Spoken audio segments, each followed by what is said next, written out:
실제 치매 환자 추이가 어느 정도로 늘어나고 있나요? 치매가 사실 굉장히 좀 심각한 문제로 떠오르고 있습니다. 한 통계에 따르면요, 2020년 기준으로요, 전 세계 치매 인구는 무려 5천만 명이에요. 근데 여기서 끝이 아닙니다. 이게요, 매년 1,000만 명의 환자들이 발생을 하거든요. 3초에 1명꼴로 치매 환자가 생기는 겁니다. 어머. 3초. 자, 이 추세대로 가면요, 2050년이 되면 치매 환자가 무려 1억 3,900만 명으로요. 지금보다 3배 증가하는 거니까 정말 어마어마한 숫자라고 볼 수가 있습니다.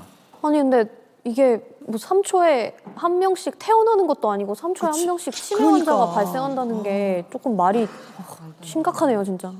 아니 저희 집안만 심각한 줄 알았는데 이게 치매 수치를 들으니까 막 식은땀이 나네요. 그렇습니다. 현재 치매 문제는요, 절대로 배가영 씨 그리고 지영옥 씨 집안만의 문제는 절대 아닙니다.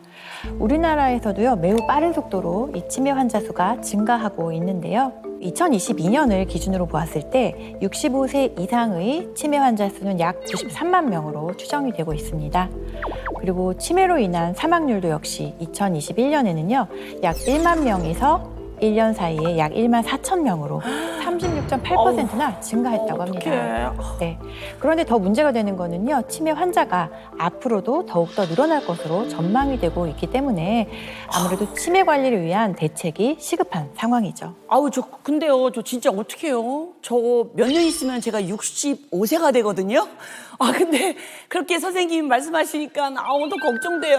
어떡해. 근데 우리가 두렵다고 그냥 피하면 좀 답을 찾기가 어렵지만 치매가 왜 걸리는지 그리고 조금이라도 예방할 수 있는 방법은 없는지 오늘 이렇게 어렵게 땡큐에 나와주셨으니까 함께 이야기하시면서 또 주치 두 분께 뭔가 좀 답을 얻어가는 그런 시간을 꼭 가져보기를 바랍니다. 자, 어머니의 치매를 언제 처음 어떻게 아시게 된 거예요? 그러니까 5년 전이에요. 엄마가 그때 당시에는 91세였거든요. 그러니까 나이가 많으셔도 뭐 정말 청량하시고 너무 똑똑하시고 뭐 건강하셨어요. 근데 어느 날부터 엄마가 계속 했던 말을 반복하고 물어보고 10번, 20번, 30번 계속 물어보는 거예요. 그래서 저도 그게 짜증이 나서 엄마 말했잖아. 엄마 또 왜 물어봐? 했더니 내가 언제 했냐고. 나 지금 처음 한 거라고. 그러면 저는 그래요. 엄마 거짓말 시키지 말라고. 금방 전에도 했잖아. 했더니 내가 언제 거짓말 했냐고 막 싸우는 거예요. 그러다가 언성이 높으면서 엄마가 저한테 막 처음으로 욕을 하셨어요. 난생 처음으로 그때 욕을 얻어먹어가지고 저 충격이었죠. 어머님은 역도 하셨다고요? 네네네. 그럼 진짜 충격이 크실 것 같은데요? 네. 사실 아직도 그 기억이 정말 생생할 정도로 정말 충격이었는데 그 후에 엄마가 또 지인들하고 또 주변 동네 분들하고 또 뭐 싸움이 또 잦아진 거예요. 그러니까 완전 동네 이름이 별명이 싸움닭이 된 거예요. 싸움닭. 그래서 이제 어느 한 분이 저한테 아무래도 엄마 좀 이상하니까 병원에 한번 모셔가서 한번 검사 한번 받아보시라고 이렇게 말씀을 하셔서 병원에 가서 이제 검사를 받아보니까 치매라고 그러시더라고요. 아이고 어떡해. 아니, 언니네 어머님이랑 저희 아버님이랑 증상이 거의 비슷하시거든요. 네. 저희 아버님이 아무것도 아닌 일에 막 화를 내실 때가 많았어요. 특히 저희 아버님은 의심을 되게 많이 하셨어요. 그래갖고 저희 어머님이 자꾸 교회 가고 이러면은 바람 났다고 막 이러면서 남자 만나고 온 거 아니냐고 하면서 계속 의심을 하는 거예요. 그래갖고 그때는 이제 아무것도 모르고 우리 아버님이 저렇게 85세의 나이에도 저렇게 사랑이 넘치시는구나 이제 이렇게만 계속 생각을 한 거예요. 근데 이제 돌이켜 생각해 보니까 그게 다 치매 증상이었던 거예요. 맞아. 그러다 이제 올해 초에 몸이 계속 안 좋다고 아프시다고 계속 병원 가서 다 검사를 하면 몸에 아무 이상이 없는 거예요. 그랬더니 이제 결국에 선생님께서 뇌 검사를 한번 해보자고 그러더니 이제 뇌 검사를 해보니까 이제 치매라고 나오더라고요. 사실 뭐 저희 어머니도 치매 지금 한 6년 되셔갖고 유형병을 오시는데 근데 저희 어머니 맨날 그러셨거든요. 나는 치매만 안 걸렸으면 좋겠다 이러는데 다 그렇죠. 뭐. 치매를 걸렸다라고 진단을 받으니까 저는 억장이 무너진다라는 게 이때 표현이 딱 맞는 것 같아요. 근데 이제 지영욱 씨도 그렇고 배가영 씨도 그렇고 치매 진단을 받았을 때 그 심정이 좀 많이 힘드셨을 것 같아요. 그냥 그 듣는 딱 순간에 입이 쫙 벌어졌어요. 그리고 말도 안 돼. 우리 엄마가 왜? 아유 아니야. 막 계속 저도 부정했어요 사실은. 그러다가 아무래도 안 되겠다 싶어서 다시 다른 병원을 가서 제가 또 검사를 받아봤더니 치매 진단이었더라고요. 그래서 그때는 정말 너무너무 막막하고 일단 눈물이 나고 어떻게 그러니까 제 정신이 이렇게 혼이 빠진 느낌 그런 느낌이었어요. 네. 진짜 그러셨을 것 같아요. 저희는 저도 전데 이제 남편인 오정태 씨가 너무 속상해 하더라고요. 그래서 남편한테 이제 아버님은 항상 되게 든든하고 늘 산 같은 존재였는데 치매가 이제 왔다고 하니까 얼마나 힘들겠어요. 그리고 저희 어머님은 아버님이 그렇게 짠하다고 지금도 이제 힘드셔서 이렇게 몰래 우시는 것 같더라고요. 그러니까 힘들어하는 어머님이랑 남편을 보면 제 마음이 너무 안 좋더라고요.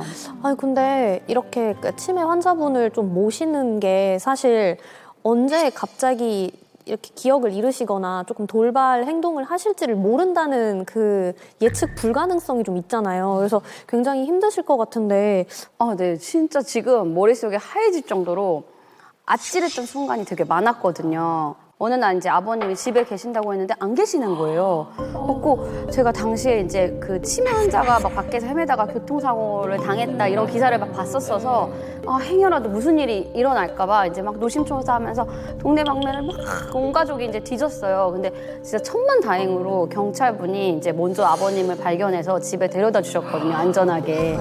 그래갖고 이제 그렇게 아버님이 사라지는 일이 이제 반복된 거예요. 더 이상 안 되겠다 싶어가지고 이제 목걸이 있잖아요. 거기에 이름이랑 전화번호가 적힌 거 이렇게 만들어서 달아드렸어요.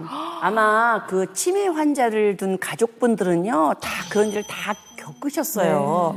왜냐하면 저희 엄마도요 밖에 나갔다가 집을 잃으신 게 한두 번이 아니었고요. 집안에다가 뭐 괜히 가스불 틀어놓고 뭐 안 잠그고 해가지고 막 타가지고 막 집안에 막 온통 연기가 나가지고 막 완전히 전쟁통이었어요. 막 게다가 또 엄마가 기억이 좀 없다는 그 생각하시는 분이 좀 계시니까 돈을 빌려달라고 그래가지고 엄마가 돈을 빌려주셨는데 돈을 줬다고 하고 안 주시는 거예요. 그런 분도 계세요. 네. 진짜로? 네네네. 어머 어떻게 그 치매가 그렇다면 선생님 대체 왜 걸리는 건가요? 미국 하버드 대학의 노아 유전 연구소에서는요 치매에 걸릴 위험 3가지를 뽑았습니다. 그 중에 먼저 하나 바로 그거는 가족력입니다. 가족력입니다. 가족력 어머. 제가 두 분한테 이런 말씀 드려서 사실 좀 정말 죄송한데요. 치매 환자의 가족 모두가 치매의 고위험군입니다. 그 이유가 바로 가족력 때문인데요. 실제로 부모 중 한 명이라도 치매 병력이 있으면 치매 발병 위험이 47%가 증가되는 것으로 나타났고요. 또 그중에서도 알츠하이머병 발병 위험은요, 72% 높아진다고 합니다. 특히나 어머니가 치매 병력이 있는 경우에는 치매 위험이 51%, 그리고 알츠하이머병은 80% 증가되는 것으로 나타났습니다. 왜 큰일 났네요. 사실 저는 있잖아요. 제가 나이도 많이 좀 먹었지만은 제가 어느 날 이렇게 핸드폰 딱 들고서 뭘 검색을 딱 하려다가 잃어버렸어요. 뭘 검색해야 될지 모르는 거예요. 그래서 이제 부엌에 또 가가지고 내가 냉장고를 열면서 딱 뭘 끓이려고 하는데 내가 지금 뭘 끓이려고 하지? 이거가 생각이 안 나는 거예요. 이게 지금 저희도 번번이 계속 그래요. 근데 이게 또 가족력이라고 하니까 아우 좀 겁나요, 선생님. 아우 나 어떡해요. 우리도 그랬네. 그러니까. 그러면은 일단 가족력이랑 두 번째 치매 원인은 뭐가 있을까요? 네, 치매의 두 번째 원인은요 뇌 독성 단백질의 축적입니다. 자, 이게 뭐냐면 알츠하이머예요. 그리고 알츠하이머는 그 가장 흔한 치매 유형 중에 하나입니다. 자, 제가 그래서 이해를 돕기 위해서요 영상 하나 준비를 했는데요. 저기 이제 뇌 사진이 보이시죠? 네네네. 너무 다르다. 네, 왼쪽이 정상인의 뇌 사진이고요. 네. 바로 오른쪽이 알츠하이머 치매를 가진 환자의 뇌 사진입니다. 근데 왜 오른쪽이 이렇게 붉은 거예요? 예, 저게 바로 베타 아밀로이드라는 독성 단백질입니다. 독성 독소 단백질이라는 때문에요. 네. 저게 예. 그리고 나이가 들면요, 이 베타 아밀로이드가 과도하게 만들어져서요, 결국 뇌세포에 축적이 되고요, 이로 인해서 뇌 기능이 저하가 되는 겁니다. 그러니까 이게 서서히 축적된다는 거는 병이 서서히 진행되는 거죠. 그래서 알츠하이머는요, 서서히 진행이 되고요, 또 초기에는 단기 기억력, 그러니까 내가 최근에 본 것을 기억해야 되는 능력이 아주 떨어지는 그런 특징을 가지고 있습니다. 와, 정말 이 사진을 보면서 저희가 이야기를 하니까 더 끔찍하고 너무나 와닿습니다. 무서워요. 자, 그럼 치매의 세 번째 원인은 무엇인가요? 네, 마지막은요, 바로 혈관성 치매입니다. 네. 이 혈관성 치매는요, 사실 알츠하이머 다음으로 흔한 치매이고요. 뇌혈관 질환으로 인해서 뇌혈류가 감소가 되거나 혈관이 완전히 막히는 뇌경색, 그리고요, 반대로 혈관이 터져버리는 뇌출혈과 같은 이런 뇌졸중에 의해서 뇌세포가 손상이 되는 겁니다. 그래서 발생하는 치매를 혈관성 치매다라고 볼 수가 있습니다. 혈관성 치매 같은 경우에는요, 갑자기 막히거나 갑자기 터질 수가 있어요. 그렇기 때문에 오늘이라도 갑자기 발생할 수 있다. 그리고 단계적으로 또 악화가 될 수 있다라는 것이 특징입니다.